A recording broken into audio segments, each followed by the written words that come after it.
The war had been going on for so long that most people could not remember when it started.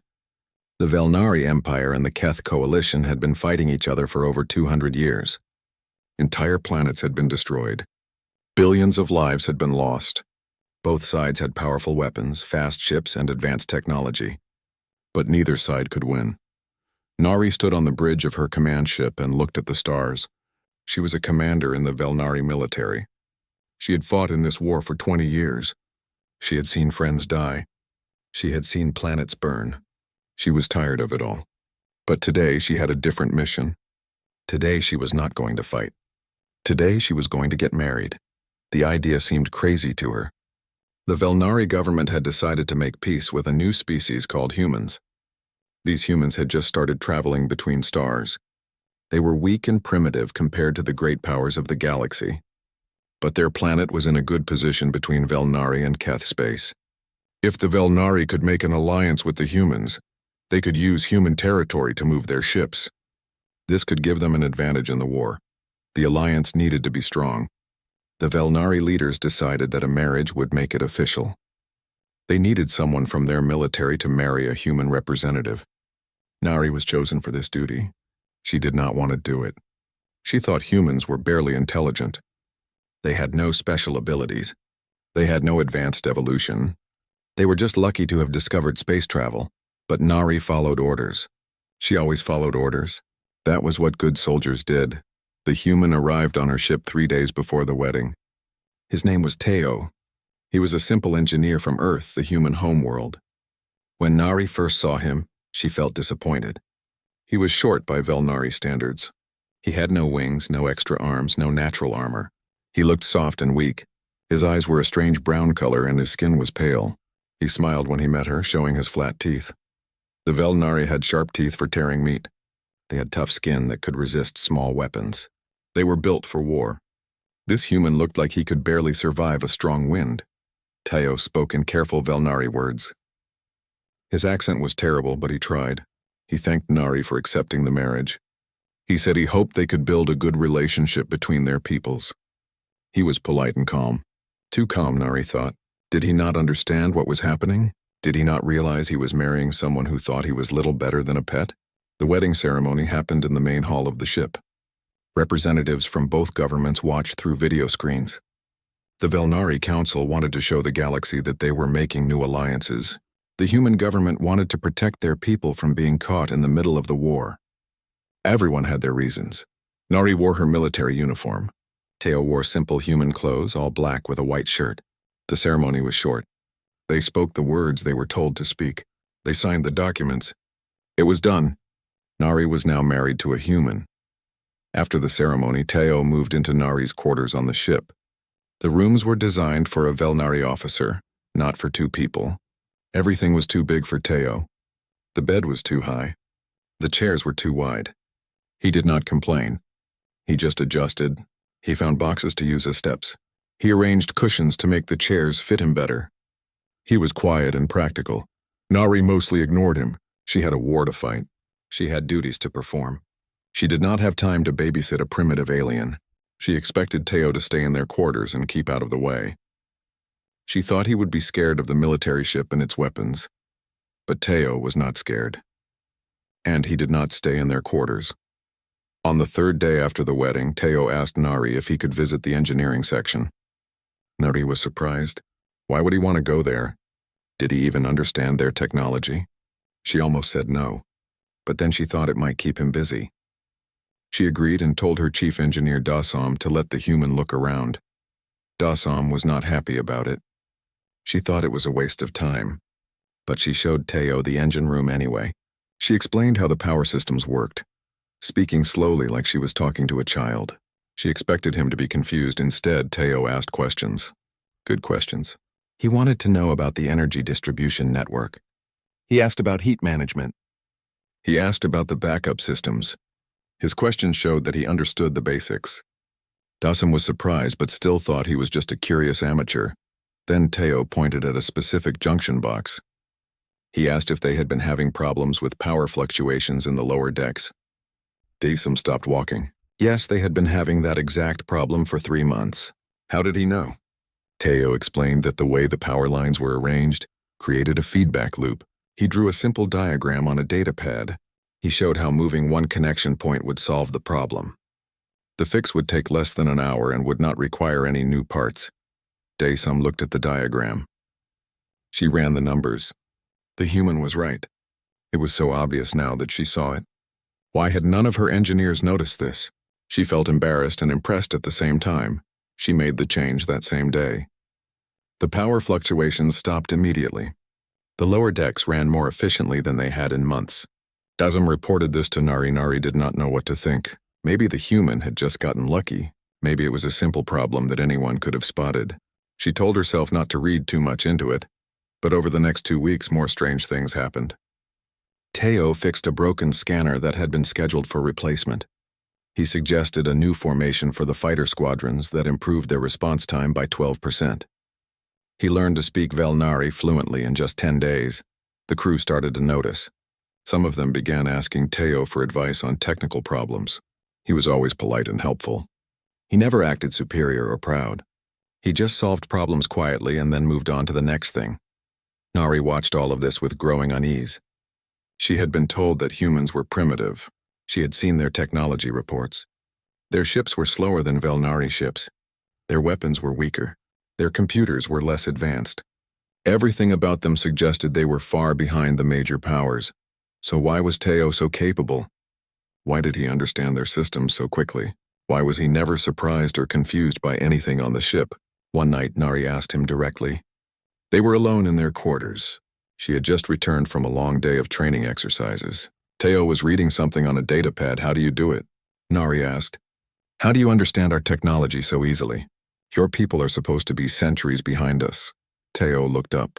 He set down the data pad. He thought for a moment before answering. Your technology is more advanced than ours, he said. But the principles are the same. Energy needs to move from one place to another. Systems need to be balanced. Problems have patterns. Once you understand the patterns, you can solve the problems. But you learned our language in days, Nari said. That should not be possible. Languages have patterns too, Teo said with a small smile. Humans are good at finding patterns. We have to be. Nari wanted to ask more questions, but an alarm suddenly blared through the ship. Battle stations. They were under attack. Nari ran to the bridge and everything else was forgotten. For now. The alarm screamed through every corridor of the ship. Red lights flashed on the walls. Nari rushed onto the bridge with her combat uniform half-fastened. Her crew was already at their stations, fingers moving quickly over their controls. The main view screen showed 3 Keth ships approaching fast. The Keth were the enemy. They had been the enemy for 2 centuries. Their ships were dark and angular, covered in sharp edges and heavy armor. They were not here to talk. They were here to fight. Shields up, Nari ordered. All weapons ready. Send out a distress signal. Her tactical officer called out information quickly. 3 Keth cruisers, all at full battle readiness. They had more firepower than Nari's single ship. This was going to be a hard fight, maybe an impossible one. The first shots came quickly. Bright beams of energy crossed the dark space between the ships. The Velnari shields held, but they flickered under the impact. Nari gave orders to return fire. Her gunners launched their own weapons. One shot hit a Keth ship and scorched its armor, but did not break through. The battle continued. Back and forth, weapons firing, shields straining. Nari watched the tactical display and made decisions quickly. Move left, fire at that target, angle the shields this way. It was like a deadly dance, and she had danced it many times before. Then her tactical officer shouted in alarm. The main computer system was failing. The targeting computer that calculated where to aim the weapons had crashed. Without it, her gunners would have to aim manually, which was nearly impossible at these speeds and distances. Restart the system, Nari ordered. It will take 3 minutes, the tactical officer replied. 3 minutes in a space battle might as well be 3 hours. The Keth ships were already moving into better positions. They knew the Velnari ship was damaged. They were preparing for a final attack that would destroy Nari and everyone aboard. Then Teo walked onto the bridge. He should not have been there. Civilians were supposed to go to the safe rooms during battle, but there he was, still wearing his simple clothes, looking calm while chaos erupted around him. I can help, he said quietly. Nari wanted to yell at him to leave, but another explosion rocked the ship. They did not have time for arguments. How? she asked instead.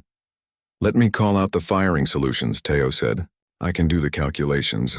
Nari almost laughed. The calculations required processing thousands of variables: distance, velocity, acceleration, energy output, shield strength. Even Velnari could not do it without computers. How could a human possibly manage it? But she had no other choice. Fine, she said. Do it. Teo stepped up to the tactical station. He looked at the display showing the positions of all the ships.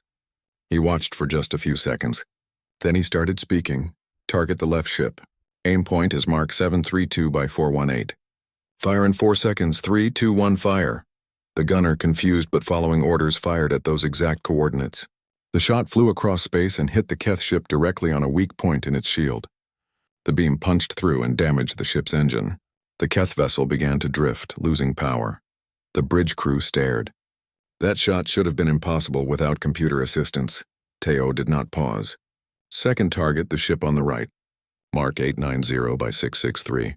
They are going to move down in 2 seconds. Wait for it, wait, now fire. The gunner fired. The Keth ship moved exactly as Teo had predicted. The shot hit it perfectly, striking its weapon arrays. Explosions rippled across its hull. Third target, Teo continued, his voice never changing, never showing stress. Mark 555 by 221. Fire now. Another perfect hit. The third Keth ship's shields collapsed completely. The Keth fleet, suddenly damaged and disorganized, broke off their attack. They turned and ran, their engines burning bright as they escaped into the darkness of space. The battle was over. Nari's ship had won. The bridge was silent. Everyone stared at Teo. He stood there quietly, his hands clasped behind his back, looking like he had just completed a simple task. Nari found her voice. How did you do that? I did the math, Teo said simply. In your head? Nari asked. You calculated firing solutions for moving targets in 3-dimensional space in your head? Yes, Teo said. Is that unusual? Unusual. The word felt too small. What Teo had done should have been impossible. No organic being could process information that fast, that accurately, not without computer implants or genetic modifications, and according to all the reports, humans had neither. That night, after the damage reports were filed and the repairs had begun, Nari called Teo to their quarters. She needed answers. Tell me the truth, she said. What are you? What are humans really? Teo sat down on one of the modified chairs. He looked tired, which was the first time Nari had seen him show any weakness. We are exactly what we appear to be, he said. We are humans from Earth. But you can calculate like a computer, Nari said. Not like a computer, Teo corrected. Differently. Computers follow exact rules. They are very fast but very rigid. Humans are slower but more flexible. We see patterns. We make educated guesses. We predict based on experience. That does not explain what you did, Nari insisted. Teo was quiet for a moment. Then he said, Have you ever wondered why Earth is the way it is? Why our planet is so difficult to live on? Nari had read about Earth. It was classified as a high-gravity death world. The weather was violent and unpredictable. The biology was aggressive. Everything on Earth seemed designed to kill everything else. Most species would never have survived there. Earth made us what we are, Teo continued. For millions of years, we had to survive against creatures that were faster, stronger, and better armed than us. We had no claws. We had no venom. We had no thick hide.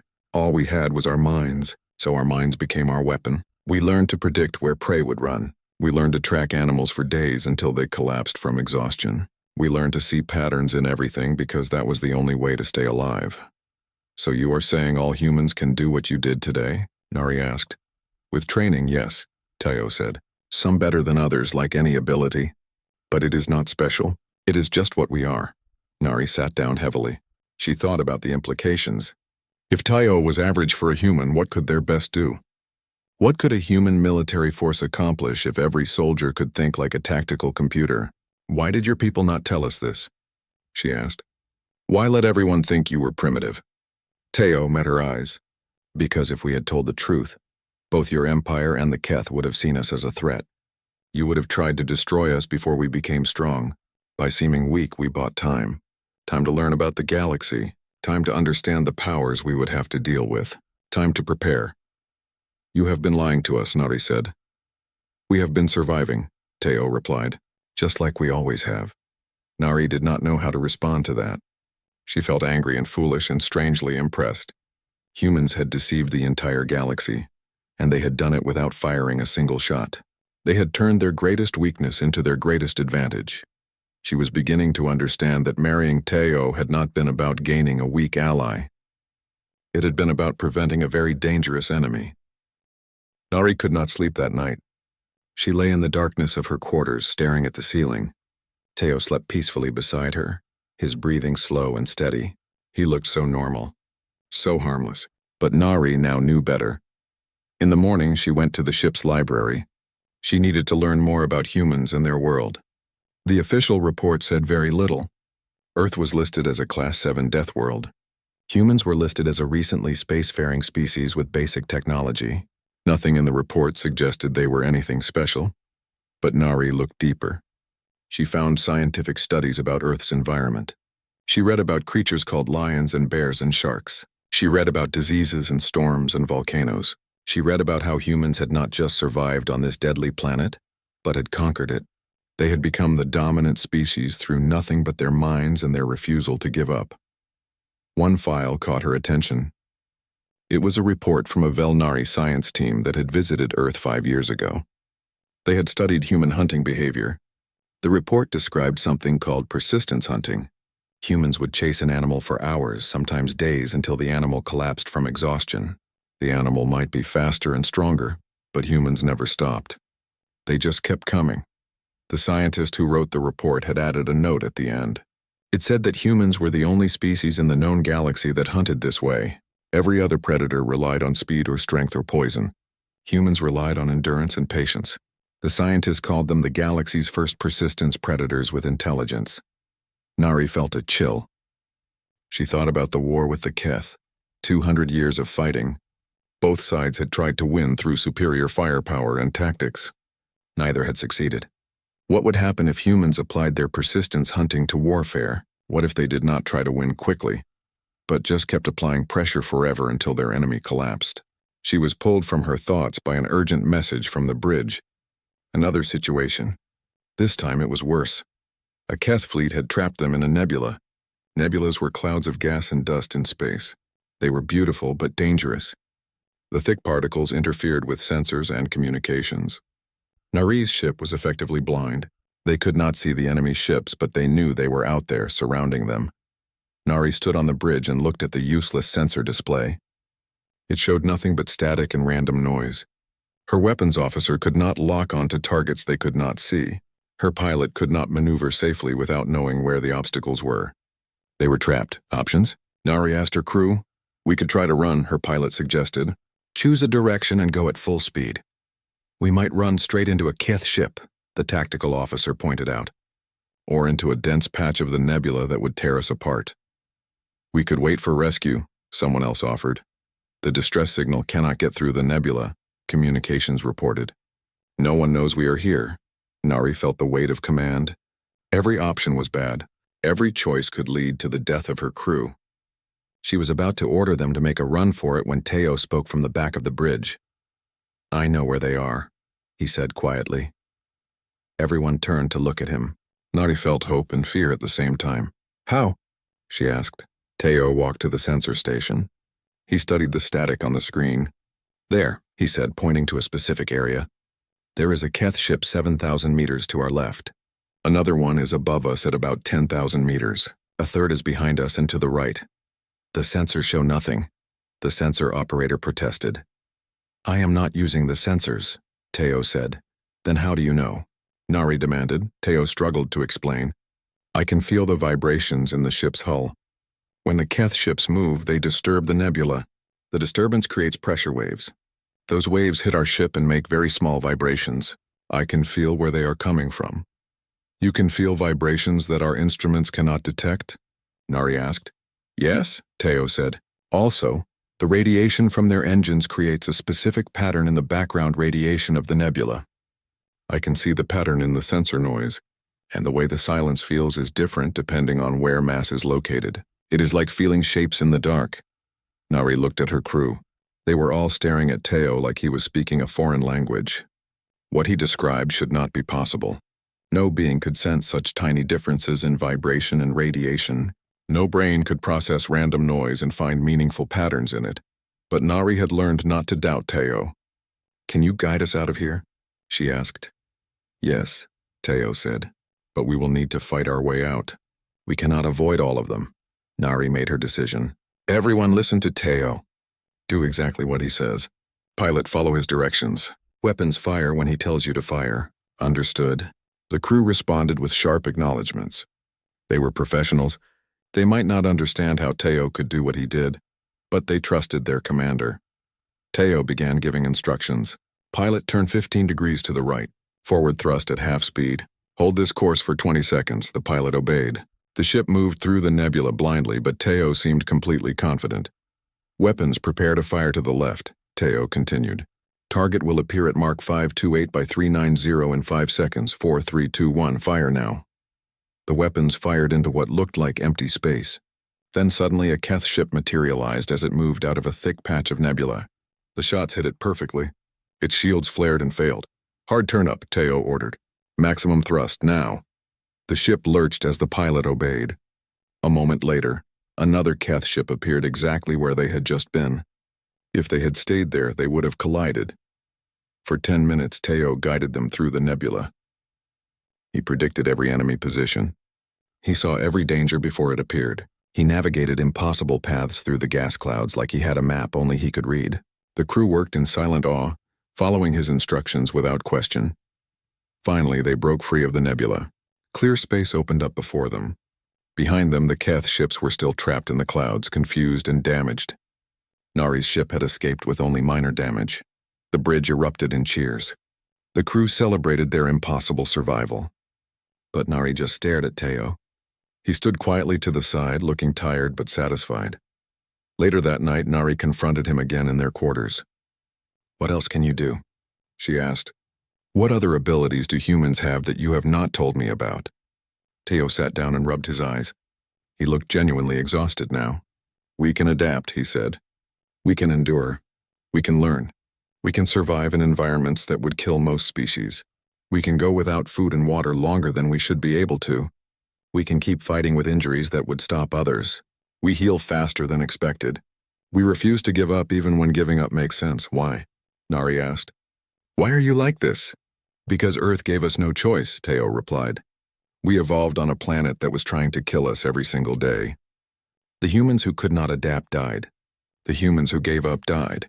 The humans who could not endure died. Only the most stubborn, most adaptable, most determined humans survived to have children. We are the descendants of 4 billion years of things that refused to die." Nari sat in silence, processing this. Every species evolved to fit their environment. But most species evolved on worlds that were relatively stable and safe. They developed technology to overcome their limitations. Humans had no such luxury. They had to become living tools, living weapons, living sensors. They had to be everything they needed to survive because nothing else would save them. "The galaxy has been very foolish," Nari said finally. "We saw your technology and thought we understood you. We thought you were weak." "That was the plan," Teo said with a tired smile. "It worked well." Nari realized something. "This marriage, it was never about the alliance, was it? Your people wanted someone from the Velnari military to learn the truth about humans, to see what you could do, to carry that knowledge back to our leaders." Teo did not deny it. "We wanted an ally," he said. "But we also wanted you to respect us, fear us if necessary. The galaxy needs to understand that humanity is not prey." "You are not prey," Nari agreed quietly. "You are predators. Perhaps the most dangerous predators in the galaxy." Word spread quickly through the Velnari military. The story of how a human had saved Nari's ship twice traveled from crew member to crew member, from ship to ship. Within a week, everyone in the fleet knew about Teo and his impossible abilities. Some officers wanted to meet him. They wanted to see if the stories were true. Others were suspicious. They thought Teo must have hidden technology, illegal implants or some kind of trick. A few were frightened. They saw humans as a potential threat that needed to be controlled or eliminated. Admiral Kyung-suk, the commander of the entire Velnari Third Fleet, summoned Nari to her flagship. Nari went alone, leaving Teo on her ship. The meeting took place in a secure conference room with thick walls and no windows. The admiral was an old woman with silver-white skin and eyes that had seen too many battles. She sat behind a metal desk and studied Nari for a long moment before speaking. "Tell me about the human," Kyung-suk said. "I want your personal assessment, not a formal report." Nari chose her words carefully. "He is capable beyond anything I expected. He has abilities that seem impossible but are apparently normal for his species. He is intelligent, calm under pressure, and genuinely helpful. I believe he wants the Alliance to succeed. Is he dangerous?" the admiral asked. Nari thought about this. "Yes," she said honestly. "All humans are dangerous, but I do not think they are hostile. They just want to be left alone and to protect their people." Kyung-suk nodded slowly. "The High Council is debating what to do about humanity. Some want to embrace them as allies. Others want to keep them at a distance. A few want to eliminate them before they become too powerful. I need more information. Bring your husband to my ship tomorrow. I want to see these abilities for myself." The next day, Tayo stood in front of a room full of Velnari military leaders. There were admirals, generals, intelligence officers, and scientists. They all wanted to test the human. They gave him problems to solve, complex tactical scenarios, mathematical puzzles, engineering challenges. Tayo solved them all with quiet efficiency. He did not brag or show off. He just did the work. One admiral presented a battle scenario. He showed Tayo a map of a star system with enemy forces positioned around a planet. "How would you attack?" the admiral asked, expecting the human to struggle. Tayo studied the map for 30 seconds. Then he pointed to 3 locations. "The enemy formation has a weakness here, here, and here. They are too spread out to support each other quickly. If you attack this position first with a small force, they will move to reinforce it. While they are repositioning, you strike these other 2 points with your main fleet. They will be caught between your forces with no good way to respond." The admiral looked at his tactical officers. They ran the scenario through their computers. The results came back. Tayo's plan would work. It would work very well, better than the plan their best strategists had developed over 3 days of analysis. "How long did it take you to figure that out?" the admiral asked. "I saw it immediately," Tayo said. "The pattern was obvious once I understood the scale and the forces involved." The room was silent. Obvious. To Tayo, the solution was obvious. To the Velnari military's best minds, it had taken days and computer assistance. Admiral Kyung-suk stood up. "Tayo of Earth," she said formally. "On behalf of the Velnari Empire, I would like to offer you a position as a strategic advisor to our military command. You would have full access to our resources and would help plan our campaigns against the Keth. In exchange, humanity would receive advanced technology, favorable trade agreements, and military protection." It was a generous offer. Any other species would have accepted immediately, but Tayo shook his head. "I appreciate the offer," he said, "but I must decline." Kyung-suk looked surprised. "Why, do you want better terms?" "No," Tayo said. "I decline because your offer is based on a misunderstanding. You think I am special? You think that by having me as an advisor, you will gain a great advantage. But I am not special among my people. I am average. Any human with basic military training could do what I have done. Many could do it better." The room erupted. Officers argued with each other. Some called Tayo a liar. Others demanded proof. The admiral raised her hand for silence. "Explain," Kyung-suk said to Tayo. "I am an engineer," Tayo said. "I have some basic combat training because all humans learn to defend themselves, but strategy is not my specialty. If you want to see what humans can really do, you should meet our actual military commanders, our scientists, our diplomats. They would make me look like a beginner." "That is impossible," one of the intelligence officers said. "We have studied your people. Your technology is primitive. Your military is small. You cannot all be like this." "Our technology is less advanced than yours," Tayo agreed. "But technology is just tools. We are the tools that use the tools. And yes, we are all like this. It is just what humans are." Nari watched the faces of the officers around the room. She saw disbelief turning into worry. If Tayo was telling the truth, then humanity was not a weak species that had gotten lucky. They were a civilization of individuals who could each think like tactical computers, sense things that instruments could not detect, and adapt to any situation. They were a race of survivors who had turned survival into an art form. One officer stood up. He was young and aggressive. "If humans are so capable," he said, Why have you not conquered the galaxy? Why do you hide behind primitive technology and pretend to be weak? Teo turned to face him. Because we do not want to conquer anyone. We have seen what conquest leads to. We fought wars on Earth for thousands of years. We nearly destroyed ourselves multiple times. We learned that winning is not the same as surviving. We learned that sometimes the best way to win is not to fight at all. So you are cowards, the officer sneered. No, Teo said calmly. We are patient. We understand that power is not just about weapons and ships. Real power is about being needed, about being useful, about making others want to keep you around because getting rid of you would hurt them more than it would help them. He looked around the room, making eye contact with each officer. You are fighting a war that has lasted 2 centuries. You have lost millions of lives and countless resources. Neither side can win because you are too evenly matched. But you continue fighting because you do not know how to stop. Humanity can help you stop, not by fighting for you, but by showing you a different way. What way? Admiral Kyung-suk asked. The way of the persistence hunter, Teo said. We do not try to win by being stronger or faster. We win by lasting longer. We win by making war too expensive to continue. We win by offering a better alternative and waiting for our opponents to realize that peace is more profitable than conflict. He pulled up a display on the conference room screen. It showed a map of the galaxy with various markers. For the past 5 years, humans have been establishing small outposts in neutral space. We have been trading with minor species that neither you nor the Keth pay attention to. We have been sharing our technology, our medicine, our knowledge, not for profit but to build relationships. The display changed to show a web of connections, hundreds of small species, all now connected to humanity through trade and diplomacy. You have been building an alliance, one of the intelligence officers said. An alliance of weak species. An alliance of grateful species, Teo corrected. Species that remember who helped them when the great powers ignored them. When this war finally ends, they will remember, and they will support whoever was kind to them. Admiral Kyung-suk leaned back in her chair. She understood now. Humanity was not playing the same game as the Velnari and the Keth. They were not trying to win through military might. They were positioning themselves to be essential to the post-war galaxy.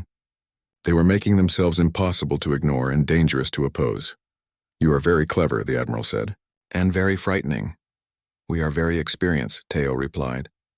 We have been surviving against impossible odds for millions of years. This is just the latest challenge. The meeting ended soon after. The officers filed out, speaking to each other in worried tones. Nari and Teo walked back to their shuttle in silence. Finally, Nari spoke. You just showed them everything. You revealed your entire strategy. Why? Because it does not matter, Teo said. They cannot stop it now. We are already too deeply integrated with too many species. And besides, I did not reveal everything. I only showed them what I wanted them to see. Nari stopped walking. She looked at her husband with new eyes. She had thought she was beginning to understand humans, but she realized now that she had only seen the surface. Beneath Teo's calm exterior was a mind that thought in time frames of decades and centuries. He was playing a game so long and complex that most species could not even see the board. I am glad you're on our side, Nari said quietly. Teo smiled. So am I. 3 months after Teo's meeting with the Velnari military leadership, a human delegation arrived at the edge of Velnari space. There were 12 ships in total, each one small and unimpressive compared to Velnari warships. But Nari had learned not to judge humans by appearances. The lead ship docked with Admiral Kyung-suk's flagship. Nari and Teo were invited to attend the first formal meeting between human and Velnari leadership. The meeting took place in the Admiral's conference room, the same room where Teo had demonstrated his abilities months earlier. The human ambassador was a woman named Ji-woo. She was older than Teo, with gray streaks in her black hair, and eyes that seemed to notice everything. She wore simple clothes like all humans, nothing fancy or decorated, but she carried herself with a quiet authority that commanded respect. Ji-woo greeted Admiral Kyung-suk with perfect Velnari courtesy. Her language was flawless, her body language appropriate. She had clearly studied Velnari culture deeply. This was not luck or natural talent. This was careful preparation. Thank you for receiving us, Ji-woo said. We come to formalize the alliance between our peoples and to discuss how we might work together to bring peace to this region of space. Peace is a pleasant dream, Kyung-suk replied. But the Keth will never agree to it. They want total victory or nothing. Perhaps, Jiwoo said. But we have found that most beings want peace when war becomes too expensive. The key is making peace more attractive than continued conflict. You sound very confident. For someone whose species just joined the galactic community, one of the Velnari generals, said Jiwoo smiled slightly. We may be new to space travel, but we are not new to conflict resolution. Humans have been ending wars for thousands of years. We have learned many methods. Some gentle, some forceful, all effective. She activated a display screen. It showed information about human colonies scattered across neutral space. In the past 5 years, humanity has established relationships with 73 minor species. We have provided medical aid, technological assistance, and protection from pirates and raiders. We have asked for nothing in return except friendship. We know about this, Kyung-suk said. Your husband showed us. Then you know that we have built a network of allies, Jiwoo continued. Small allies, yes, but numerous. Collectively, they control many of the resource-rich systems that both the Velnari and the Keth rely on for rare materials. If these species decided to stop trading with the warring powers, both your empires would face serious economic problems. The room grew tense. The Velnari officers understood the implication. Humanity had positioned itself to strangle the war effort without firing a single shot. Are you threatening us? A general asked. No, Jiwoo said calmly. We are explaining our position. Humanity wants peace because war is wasteful and peace is profitable. But we will not force peace on anyone. We simply offer alternatives. Work with us and we can help you find a path to honorable peace. Work against us and you will find your options becoming more limited over time. That still sounds like a threat, the general insisted. It is reality, Jiwoo replied. We are not your enemies, but we are also not your servants. We are partners who offer valuable services. You can choose to work with us or not. The choice is yours. Admiral Kyung-suk raised a hand to silence her general. Let us say we agree to work with you. What exactly are you proposing? Jiwoo changed the display. It now showed a detailed analysis of the war between the Velnari and the Keth. We have studied your conflict carefully. The core issue is not military. You are roughly equal in strength. The real issue is economic and political. Neither side can afford to lose face by surrendering, so the war continues even though it benefits no one. That is an oversimplification, Kyung-suk said. Perhaps, Jiwoo agreed, but sometimes simple answers are the correct ones. We propose a 3-step process. First, we create economic pressure that makes the war more expensive for both sides. Second, we offer diplomatic channels for negotiation through neutral human mediators. Third, we provide face-saving solutions that allow both empires to claim victory while actually achieving compromise. The Keth will never agree to negotiate, a Velnari intelligence officer said. They will when their economy begins to collapse, Jiwoo replied. We have already identified the key resource bottlenecks in their supply chain. A few strategic shortages, a few diplomatic incidents with their trading partners, and they will be desperate for an alternative. Nari listened to all of this with growing understanding. This was the human way. They did not fight wars with weapons. They fought with economics, with diplomacy, with patience. They found pressure points and applied force carefully until their opponents had no choice but to negotiate. The negotiations continued for hours. The Velnari officers asked many questions. Jiwoo answered them all with calm confidence. She provided detailed plans, backup strategies, and contingency options. It was clear that humans had been preparing for this moment for years. Finally, Admiral Kyung-suk agreed to present the human proposal to the Velnari High Council. The meeting ended and the humans returned to their ships. But the very next day, everything changed. A Keth battle fleet attacked a joint Velnari human outpost on the border. The outpost was lightly defended, meant only for research and trade. The Keth destroyed it completely, killing 300 Velnari and 50 humans. It was a clear message. The Keth knew about the growing alliance and wanted to crush it before it became stronger. Nari was ordered to lead a response fleet. Her mission was to find and engage the Keth force that had attacked the outpost. It was a dangerous mission. The Keth had a head start and knew the territory well. But Nari had something the Keth did not expect. She had Teo. The hunt lasted 3 days. Teo coordinated with the human ships in the fleet, sharing tactical data and strategic insights. The humans did not have powerful weapons, but they had something equally valuable. They had perfect coordination. Every human ship moved like it was part of a single organism. They anticipated each other's actions. They supported each other without needing orders. Nari watched in fascination. The Velnari fleet was good, but they needed clear commands and coordination protocols. The human ships just knew what to do. It was like watching a school of fish, each one aware of all the others without needing to communicate. How do they do that? She asked Teo. We train to think like each other, Teo explained. In human military training, we learn not just tactics, but how our teammates think. We learn to predict their actions based on the situation. It is another form of pattern recognition. You learn to think like the people around you, Nari said slowly. That is the same skill you use to predict enemies. Yes, Teo said. Empathy is our most powerful weapon. Understanding others, whether they are friends or enemies, is how we survive. On the third day, they found the Keth fleet. The battle was fierce. The Keth had more ships and heavier weapons. But the combined Velnari human force fought with perfect coordination. Teo directed the overall strategy, while the human ships executed complex maneuvers that should have required extensive planning. The turning point came when Teo predicted the Keith commander's next move. He knew the Keth would try to split the Allied fleet and destroy each half separately, so he set a trap.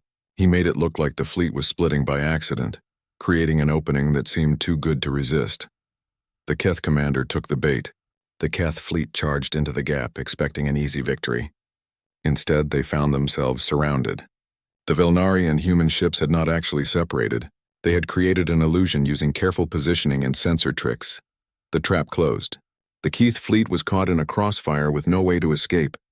They fought hard, but the outcome was inevitable. Half the Keth ships were destroyed. The other half surrendered. After the battle, Nari stood on her bridge and looked at the disabled Keth ships. She felt something she had not felt in years. She felt hope. For the first time since the war began, she believed it might actually end. Teo stood beside her. He looked tired but satisfied. This was just one battle, he said quietly. But it was an important one. The Keth will realize now that fighting us is not worth the cost. You defeated them without superior weapons, Nari said. You defeated them by thinking better. That is always how humans win, Teo replied. We are not the strongest or the fastest, but we are the best at understanding our opponents. And once we understand them, we can predict them. And once we can predict them, we can defeat them. Nari realized that this was the power no alien could imagine. It was not strength or technology or even intelligence in the traditional sense. It was empathy weaponized. It was the ability to become your enemy in your mind, to see through their eyes, to feel what they would feel, and then to use that understanding against them. Humans had evolved on a world where understanding meant survival. They had turned that survival skill into an art form. They could think like prey to avoid predators. They could think like predators to hunt successfully. And now they could think like aliens to predict their actions in battle. It was terrifying and impressive in equal measure. Nari looked at her husband with new respect, and she had to admit a little fear. Humans were not just dangerous because of what they could do. They were dangerous because they understood the victory over the Keth fleet changed everything. Within days, the Keth coalition sent an encrypted message to the Velnari High Council. They wanted to talk, not about surrender, but about the possibility of negotiations. It was the first time in 200 years that the Keth had suggested anything other than total war. But not everyone was happy about this development. Some Velnari leaders wanted to press their advantage and destroy the Keth completely. Others were suspicious of human influence and worried that humanity was gaining too much power. There were calls to slow down, to reconsider the alliance, to put humans in their place. The Keth coalition had similar internal debates. Their intelligence services had finally compiled a full report on humanity. When the Keth leaders read it, they were shocked and frightened. They realized that the species they had dismissed as primitive was actually one of the most dangerous in the galaxy. Some Keth leaders wanted to negotiate peace immediately. Others wanted to attack humanity before they became too strong. The situation was fragile. One wrong move could trigger a new war, this time with humans as the primary target. Both the Velnari and the Keth would unite against the common threat. Humanity could be wiped out before they had a chance to defend themselves. Nari understood the danger. She called an emergency meeting with her senior officers and Teo. They gathered in her private conference room away from listening devices and observers. The situation is bad, Nari told them. There are factions in both the Empire and the Coalition that want to eliminate humanity. If they convince enough people, we could see a joint attack within months. Her tactical officer asked the obvious question. Can humanity defend against a combined attack from both powers? Teo was quiet for a moment. Then he said, we would survive. But it would be costly for everyone. Millions would die, maybe billions, and in the end the galaxy would be worse off than before. So what do? Nari asked. We make peace more attractive than war, Teo said. We need to show both sides that working with humanity benefits them more than destroying us. How? Dasam asked. She was the chief engineer who had been working closely with Teo for months.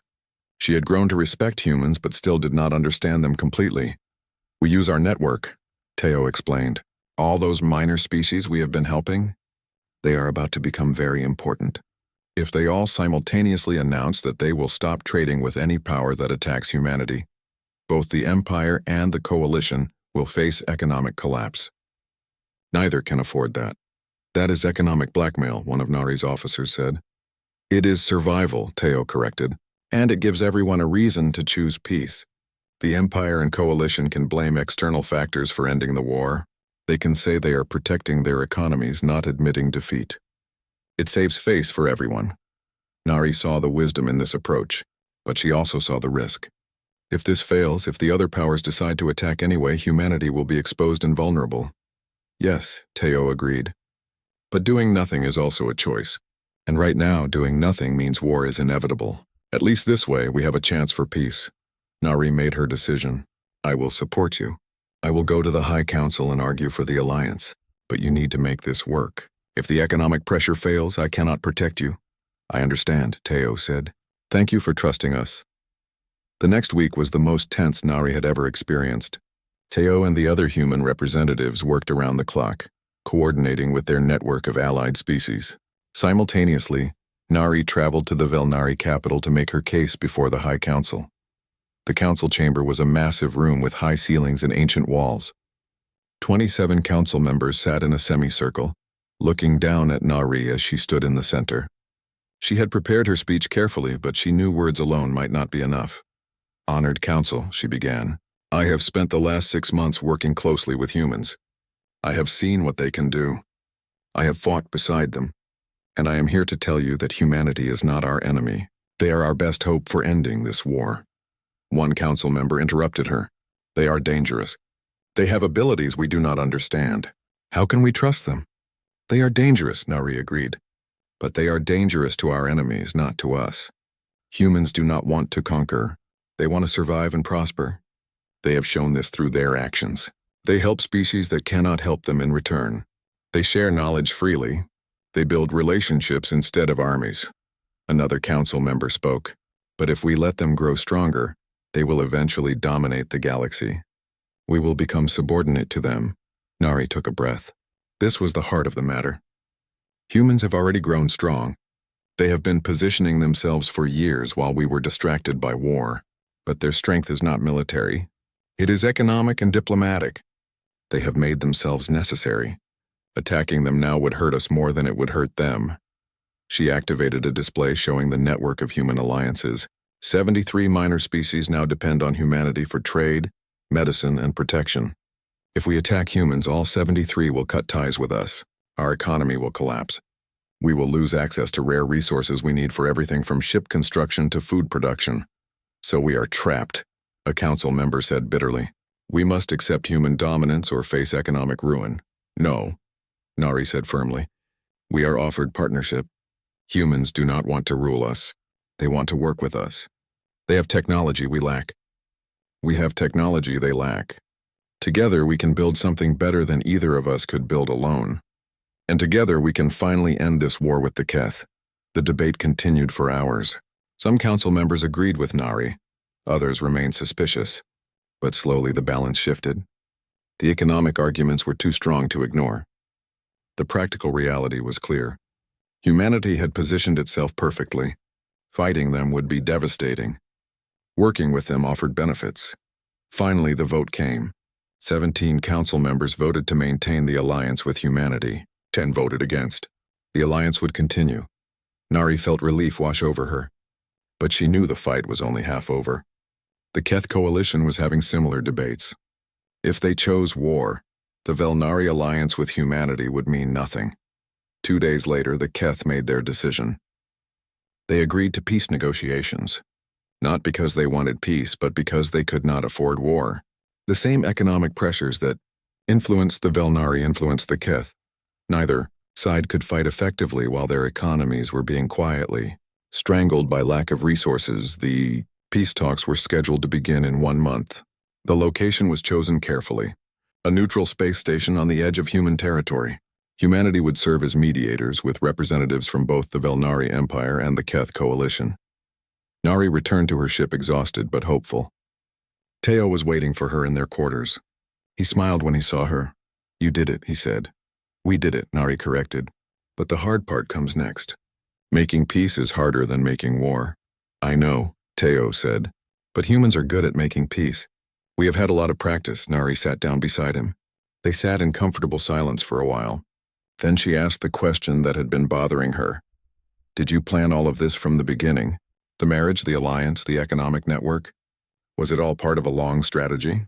Teo thought before answering. "Yes and no. We prepared for many possibilities. We positioned ourselves to have options, but we did not control everything. We could not have predicted that you would be chosen for the marriage. We could not have predicted that you would be willing to trust us. Those things were luck. Or maybe you are just good at making people want to trust you," Nari said. Teo smiled. "That too. Humans are very good at building relationships. It is one of our survival skills." Nari realized that their marriage, which had started as a political tool, had become something real. She had come to respect Teo. More than that, she had come to care about him. She wondered if that was also part of the human strategy, to make themselves so likable that you wanted to protect them. But looking at Teo's genuine smile, she decided it did not matter, strategy or not. What they had built together was valuable, and if humanity could make the rest of the galaxy feel the same way, then peace might actually be possible. The peace negotiations took place on Unity Station, a small human outpost that had been expanded for the occasion. The station floated in neutral space, far from any contested territory. 3 delegations arrived. The Velnari Empire sent their best diplomats and military advisors. The Keth coalition sent an equally impressive group. And humanity sent a team of mediators led by Ambassador Jiwoo. Nari attended as a military observer for the Velnari. Teo was there as a technical consultant. They had rooms in the station's residential section, and for the first time in months they could live something like a normal life together. The first week of negotiations was difficult. The Velnari and Keth had been enemies for so long that they could barely speak to each other without arguing. Every issue became a battle. Every compromise felt like surrender. The human mediators worked constantly to keep the talks moving forward, but progress was slow. Then, in the second week, something shifted. The human mediators stopped trying to make both sides agree. Instead, they focused on making both sides understand each other. They asked the Velnari to explain their position from the Keth perspective. They asked the Keth to explain their demands from the Velnari point of view. It was uncomfortable at first. Both sides resisted, but the humans were patient and persistent. Gradually, something remarkable happened. The Velnari and Keth delegates began to see each other as people rather than enemies. They began to understand that both sides had valid concerns. Both sides had suffered losses. Both sides wanted peace but did not know how to achieve it without losing face. Nari watched this transformation with amazement. She realized what the humans were doing. They were applying empathy on a diplomatic scale. They were making both sides think like each other, feel like each other, understand each other. It was the same technique Teo had used in battle, but applied to peace. After 3 weeks, the framework of a treaty began to emerge. It was not perfect. Both sides had to make concessions. But it was fair, and more importantly, it was acceptable. The treaty established a neutral zone between Velnari and Keth territory. This zone would be administered by a council with representatives from both empires and humanity. Trade would be allowed. Military vessels would be restricted. Disputes would be resolved through arbitration rather than warfare. The most controversial part was humanity's role. The treaty gave humans permanent seats on the administrative council. Some Velnari and Keth delegates argued that humans were gaining too much power, but the practical reality was undeniable. Humanity had the trust of the minor species. They had the economic networks. They had the diplomatic skills. Without them, the peace would not hold. On the final day of negotiations, representatives from all three powers signed the treaty. The 200-year war was officially over. The ceremony was broadcast across the galaxy. Billions watched as former enemies shook hands and promised to build a better future. That night, there was a celebration on Unity Station. Velnari, Keth, and humans gathered together for the first time in peace. The atmosphere was cautious but hopeful. Old enemies talked carefully. New friendships began to form. Nari stood on an observation deck looking out at the stars. Teo joined her carrying 2 glasses of something the humans called wine. They stood in comfortable silence for a while, watching the lights of departing ships. "We did it," Nari said finally. "We actually ended the war." "You did it," Teo corrected. "You were the one who trusted us. You were the one who convinced your people to give peace a chance. Without you, none of this would have happened." Nari shook her head. "I was just one person. Your people orchestrated this entire thing. The alliances, the economic pressure, the diplomatic strategy. You planned for years." "We prepared," Teo admitted. "But preparation is not the same as success. We needed partners. We needed people like you who were willing to see past prejudices and work with us. That was never guaranteed." Nari thought about her journey. She remembered her first impression of Teo. She had thought he was primitive and useless. She had resented being forced to marry him. Now, after everything they had been through together, she could not imagine her life without him. "I was so wrong about humans," she said. "We all were. We thought you were weak because your technology was less advanced. We thought you were simple because you seemed so ordinary, but you are the most dangerous species in the galaxy." "Dangerous?" Teo asked with a slight smile. "Yes," Nari said, "because you understand people. You understand how they think, how they feel, what they want, what they fear. You use that understanding to predict behavior, to influence decisions, to shape outcomes. You are dangerous because you make people want what you want. You make them think it was their idea all along." Teo was quiet for a moment.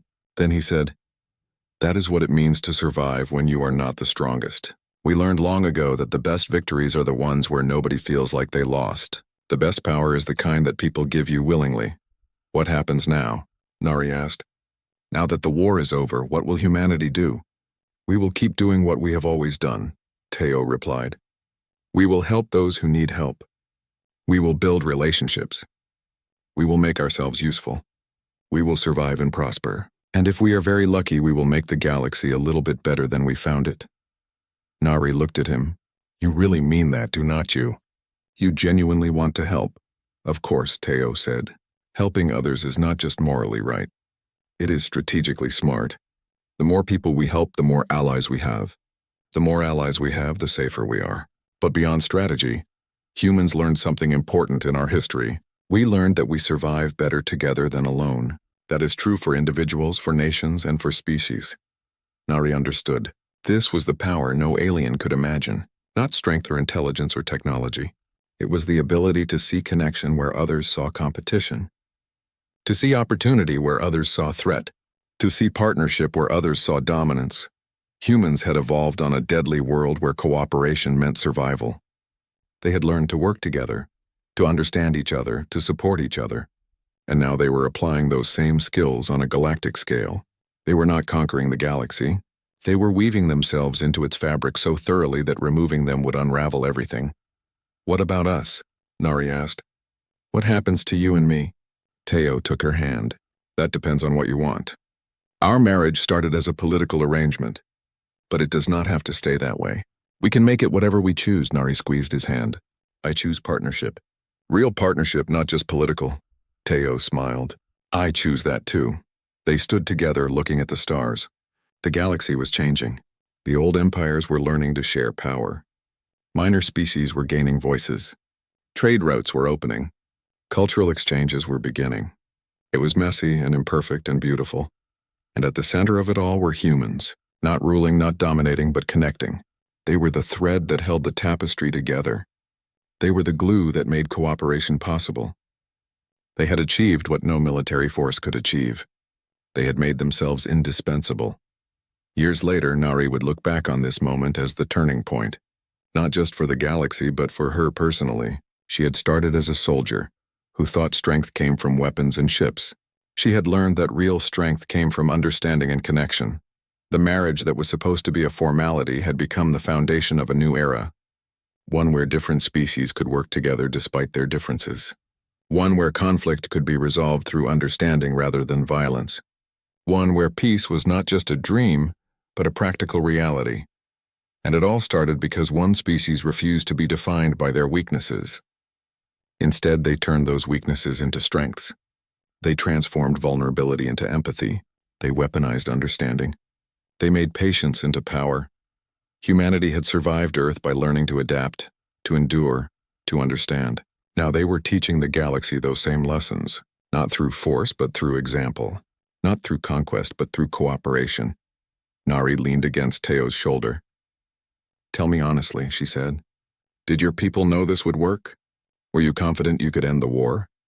Teo laughed softly. "No, we hoped. We planned. We prepared. But we were never certain. That is the thing about being human. We never know if we will succeed. We just refuse to give up trying." "That is the most human thing I have ever heard," Nari said with a smile. They stood together under the stars, two people from different worlds, bound together by a marriage that had changed the galaxy. The war was over. The peace was fragile but real. The future was uncertain but hopeful, and humanity had revealed their greatest power. Not the ability to fight or to build or to calculate, but the ability to make others want them to survive. The ability to be needed. The ability to turn enemies into allies and strangers into friends. It was a power no alien could have imagined, and it was changing everything. The end,